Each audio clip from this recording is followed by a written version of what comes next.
Hello guys, ఏదైతే మనం resin art చేస్తున్నాం. రెజిన్ ఆర్ట్ కోసం ఫస్ట్ ఇంపార్టెంట్ గ్లౌజెస్, తర్వాత important resin and hardener ratio. అవి ఎప్పుడు 2:1 రేషియోలో ఉండాలి. సో నేను రెజిన్ని 4 స్పూన్స్ హార్డ్నర్ని 2 స్పూన్స్ తీసుకున్నా. రెజిన్ హార్డ్నర్ని ప్రాపర్గా మిక్స్ చేసుకోవాలి. అండ్ రెజిన్ ఆర్ట్ చేసేటప్పుడు కింద ఏదైనా పేపర్ వేసుకోవాలి సేఫ్టీ కోసం. ఇవాళ నేను KSV ఈ 3 లెటర్స్ వేసుకుంటున్నా. ఇప్పుడు నేను ఆల్ఫాబెట్ మాల్ తీసుకున్న తర్వాత వేరే ఒక కప్పులో రెజిన్ మిక్స్చర్ని తీసుకున్నా. దాంట్లో కిట్లో ఇచ్చిన పింక్ కలర్ మైకా పౌడర్ని యాడ్ చేసి ప్రాపర్గా మిక్స్ చేసుకున్నా. సో ఈ V లెటర్ కోసం నేను పింక్ అండ్ బ్లాక్ కాంబినేషన్ తీసుకున్నా. దాన్ని మంచిగా మిక్స్ చేసుకొని లెటర్లో ఒక సైడ్ తీసుకుంటున్నా, ఇంకో సైడ్ ఏమో క్లియర్ రెజిన్ తీసుకొని అందులో బ్లాక్ కలర్ స్టార్స్ వేసి టూత్ పిక్ తోటి నీట్గా రెజిన్ లోపలికి సెట్ చేసుకున్నా. ఇంకొక సైడ్ ఏమో పింక్ కలర్ గ్లిట్టర్ యాడ్ చేసి దాన్ని కూడా టూత్ పిక్ తోటి రెజిన్ లోపలికి అనేసుకున్నా.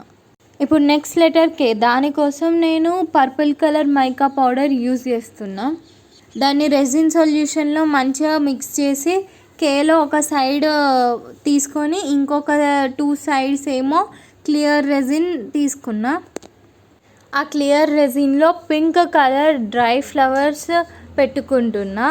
తర్వాత కొంచెం పింక్ కలర్ గ్లిట్టర్ వేద్దామంటే మొత్తం పడిపోయింది. దాన్ని క్లీన్ చేసుకొని నెక్స్ట్ లెటర్ స్టార్ట్ చేసిన.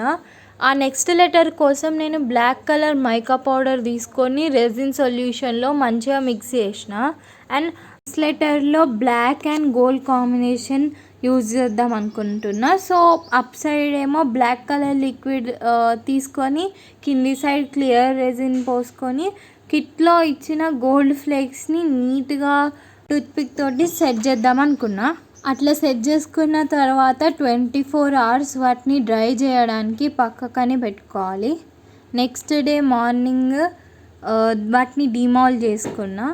తర్వాత వాటికి కీ రింగ్స్ అటాచ్ చేసి కీ చైన్స్లో చేంజ్ చేసుకున్నా.